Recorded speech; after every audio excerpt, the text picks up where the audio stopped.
So, hi sir, good evening. This is Ashish, and I would like to thank you from the behalf of Collegedunia for sharing your time with us for the benefits of the student. And I know that in this busy schedule you were traveling and you just got time for us. That is very helpful and benefited for the students. That this is the I think this is the first nature of a leadership or a person who is related to education sector, that he gets the time to for the students anytime. So I would like to Thank you. introduce you all to Mr. Yash Tomar, and he is the chairman of Mahatma Gandhi College of Law, Gwalior, and would like to share his thoughts on education post COVID. Yes, sir. Thank you, Ashish. I'm very happy to be at on Collegedunia. Yeah. I have always seen and appreciated that effort which Collegedunia has made over the years, and I think it's a very useful platform. It's a privilege for me to come and speak to you. Thank you so much, sir. So, just would like to begin that the question that my first question to you is that you are holding a very key position at your educational institute throughout your professional career. So, what are the key factors that have keep you connected to this sector, education sector? You see, that's a very good question because a lot of people choose a lot of things. Coming from a computer and artificial intelligence background, it was extremely important for me to decide my field, and I chose education.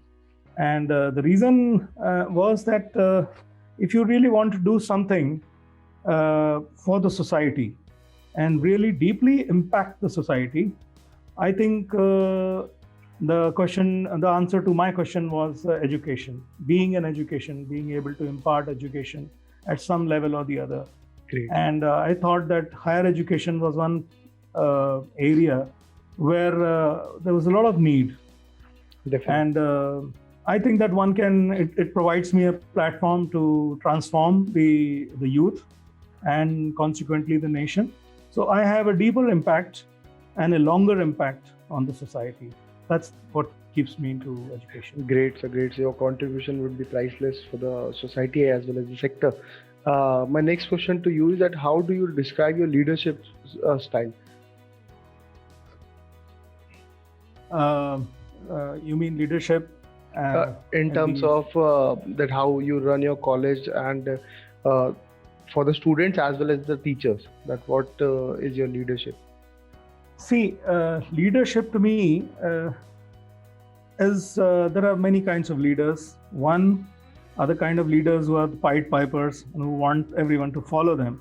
Yeah. I have a different model, and I feel that every human being is equal and has the capacity, being an act of creation of the God or the greatest forces in the universe, and having all the capacities, should be a leader himself or herself. So I just have this thought that every person must lead in his or her own way, and the best way is to actually motivate them. Yeah. So the only role that we have here is to motivate the students for self-leadership and create leaders for the future. So that's the best quality a leader has, is that he creates more and more leaders under him or her. So great, sir. And my next question to you is that as we are seeing that education system in India and other foreign countries are structured differently. So what is your experience that what an inbound student can gain if he studies at your college or university? That's a good question. And see, this is a recent phenomena. Yeah. Earlier, it was the other way around. It was like we were going abroad, and it was a privilege to go and study in premier institutes abroad. Recently, this is changing, and a lot of people are looking towards India. Yeah. And India is a great market. India is a great country and a great nation in the making, the future of the world. Yeah. And therefore, now the world is realizing that we need to know more about India. We need to interact more with India. Yeah. So they are coming to India to learn. Of course, you have the developing countries and exchange programs which take place. But I feel that somebody who's coming to India and comes to our institute, let's say, in the law for a law education, Yeah. then they have a certain something to look forward to, because the legal fraternity, the legal system in India is evolving. Definitely. We need lots and lots of lawyers. We need arbitration. We need takeovers are happening, mergers are happening. Yeah. So we need lots of these people. Definitely. And talented people, and these people can look forward to Indian market. Yeah. As an advocate, and the only way they can do it is enroll themselves in the bar. Yeah. So of course we have a system of quid pro quo, which the Bar Council of India allows, but we also have this education program. So if one studies in India, then we can give them the best, because we have the constitutional system as well, and we imbibe the principles of common law. So we can study both of them, and we can really, a person who studies in the Indian institutes gets equipped for a world arena. And moreover, the courses today are very global. Yeah. The courses, the curriculum and the courses are global. What we are teaching is totally global. Things like our students are specializing in human rights and patents. So these are certain global things. So every person has everything to learn and to gain. Definitely. So as a practice, as a field of practice in India, and as a entry point to being becoming an Indian or success in India, it's very important that one comes and studies here. Definitely. So when someone is coming to your college, I think that is the place where he can get everything, that he doesn't have to hop around for any else thing which he can get at Mahatma Gandhi College of Law only. So my next question is that right now during this COVID pandemic, so what is the curriculum your college is following in terms of the studies as well as the best practices for the industry? You see, this COVID suddenly came, and nobody was prepared. Definitely. Of course, we all knew about the online education. We were holding meetings, and suddenly we learned that Zoom and such meetings are so important, and online education is so important. And certain institutes were preparing from beforehand, and they had evolved their e-learning division, and but very few. I think most of it happened abroad. Yeah. Here we did not have so many, a learning management system as such in every institute, especially in the government sector. Yeah. So, and since we are controlled by the government sector and the universities, the system of the UGC, so we have to, we had a challenge. Definitely. We had a challenge because we had to follow those norms, take care of the students, take care of the various guidelines of the WHO and the government, and we had to impart the education. So it was a challenge for us. We took it up very well, and thanks to our faculty and the motivation that we could produce in them, a lot of our staff members were first-timers, and they started, posting their lectures. And so we of course we utilize Google Classroom and Google support system as a freely available tool. But in future we are planning during this course of this year that we'll have a learning management system of our own. Okay. However, utilizing the Google systems and other platforms, we could deliver all the lectures, we could conduct our examinations, and we could upload and interact with our students. And at one point of time, I thought that the interaction was even more in certain areas. Yeah, definitely. We have seen this, that somewhere it has given a positive result also, while many of the students are at one place and the teacher can easily access them. So that is a great thought, sir. My next question is that what do you think that your roles and responsibility to the universities and the students are? Well, you see, like I said, that I believe in self-learning and self-discovery, and therefore, as a head of the institution, in the sense that I am the head of the management, we have to create the proper infrastructure. Definitely. And we have to see that the proper technologies are being adopted, and our staff is able to follow them, adapt to them, and they are able to adjust to the new circumstances. So it's all about motivation, leadership, about encouragement, and the facilities that we can provide to the students. And of course, it's all like it is more of learning. So I would always motivate everybody to do the self-learning, especially in law. Yeah, definitely. As I also have a bit knowledge that law is a never-ending study, that you have to study till the time you are there, because everything there's something new to discover. That's a great thought, sir. So my next question is that what do you think that what's your plan for the next 10 years?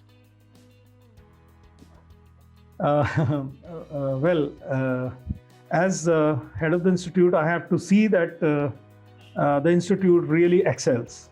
Definitely. And I can see certain things which I started out with, and one was the use of artificial intelligence. At one point of time, I was in Delhi University, and I was talking to my professors about what I was doing, and they were really excited to know that I was in artificial intelligence at that time in 80s, and when it was just nascent. Today, we know the impact of artificial intelligence, and I do not know whether we'll be able to succeed in my institute, but I do know that AI is coming to the legal sector as well. Yeah. And perhaps I'm looking at it as a solution to the lockjam problem that the judicial system is in. Yeah. However, these issues are very crucial and involve a lot of criticism from people sometimes. But my role is to prepare these students in the next 10 years to be techno-savvy, to give them some kind of an idea about what can they do, and perhaps to have some kind of a good tie-up with international agencies, and to provide a digital platform, which I always believed in. And I wrote to the Bar Council several times that we should have a legal information institute, much like the Carnegie Mellon had started in USA, and they really have evolved. And I think now even we have evolved a legal system. It's coming up. So I would say that the next 10 years would be technology driven. Yeah. And we have to prepare for these challenges. Yeah, definitely. So I even think that while the environment has become tech driven, I think law is steady and slowly will definitely evaluate with this and cope up as other countries are doing. So it's a great thought, sir, that you are also ahead, making students ahead of the others who are already in the market. So what would you like people to know about your college that they may not know, apart from what is there?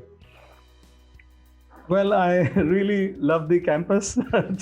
It's amid the hills, so it has that look of being away from the world. Definitely. And so one can focus on education and research. Yeah. So I think that the most important thing that I want people to know is that we are here to produce and give quality to those who are seeking it. And secondly, I think the most important thing is that I think it's very cost effective. The course that the kind of courses and the kind of facilities that we are able to offer is extremely cost effective, at par with almost the government fees. Yeah. And it's a challenge, and which none of the people have been able to do. So we encourage. We are a research institute now, we are offering not just the 5-year and 3-year programs and the LLM. We are also offering PhD research work. Okay. And so I'm really want the students who really want to do some research to come to us. Definitely, so this is a great initiative that I feel any of the students who love to seek anything in law and he's facing any issues in terms of finances, and your college is doing the best, because everybody has a perception that law is a very costly course and they won't be able to afford it. So that is a great initiative, sir. I think many of the students will get a lot of benefits because of this. So, sir, any of your suggestions which you would like to give to the current youth or the aspiring students? Yes, I always, my father, who was the chairman before me, he was a yogi, and we had always focused on moral and self-ethical development of the individual. And I think my focus is always, and my message to the students today is not to go for shortcuts. And this is what is happening today, that people have become impatient. Students want, they want some kind of a shortcut. They want to learn something in a very short time. And this produces corruption, because either one, wants to seek a degree. Definitely. And what we just don't need a degree. We need to do some real passion we should have for education. We need to do some work in that field. And then we can produce learning. Now, learning happens when you are passionate and you go deep and you start to investigate and to evaluate and imbibe those human values. And the moment you have that in you, you become a good student, you become a strong student, you become an innovative student, and you lead the world like a torchbearer. So I think that for the students, I would say that they should never be discouraged by what is happening in the surroundings. They should look inwards and focus on their self-development. And people who lead the world are heavily self-motivated. And I always preach this to students, that there's no need to hurry. Life is long. One should take a vision according to Upanishads. One should take a vision of 100 years of life, and then evaluate what we are doing today is going to impact those 100 years of our life. Definitely. Let's say 80 years or 100 years, whatever. So every action of ours should not be in a hurry. It should be sure-footed. It should be based in the philosophy of Vasudhaiva Kutumbakam, in humanity, human values. And once we are in that, our morality is always there. We'll be fighting for the right cause. We'll be good judges. We'll be good lawyers. And that is the only way to succeed in life, I think. Definitely, so because law is already designed in such a way that it's already time taking, so that you have a deep knowledge of everything. And that is a great thing that you mentioned, that never take shortcuts in life. And that is a very great message. If students would realize that, this will definitely help them in future if they follow this. So, sir, because right now the COVID situation is going on and judiciary has also been impacted. So any last message for you to the people of the judiciary and the students who are already pursuing or want to pursue, that now after COVID, how should they approach this thing? Well, in the lack of preparedness for such a situation, a pandemic that we have today, due to this, nobody has a proper system in place. And this is being faced by the judiciary because they are forced to go into postponement. So most of the judgments they're forced to be, postponements for want of hearing, for want of a physical hearing, and all such, things that can be evidences that can be produced. Only few cases of urgent matters, they are being heard. And I know that the judiciary is having a problem, the advocates are having a problem, the bar, and the clients also. I mean, the people who are seeking legal aid, they are also having a problem. Now, this is a big challenge for all of us. And this is, whenever in the world we have challenges, that is the best time for innovation. And the worst times are also the best times for creativity. Definitely. So I would, it's my exhortation, it's my appeal to all the legal fraternity and all the intelligent people in this, the thinking beings, the philosophers, that to come out with all kinds of innovations, so that in future, if we have a problem like this, at least we are able to address justice, and we are able to, be inclusive. Definitely. So that is a great thought from your side. That I think this is one more initiative that they can take, and definitely work on it, and definitely that will create a way for them. So I think I'm done with all of my questions.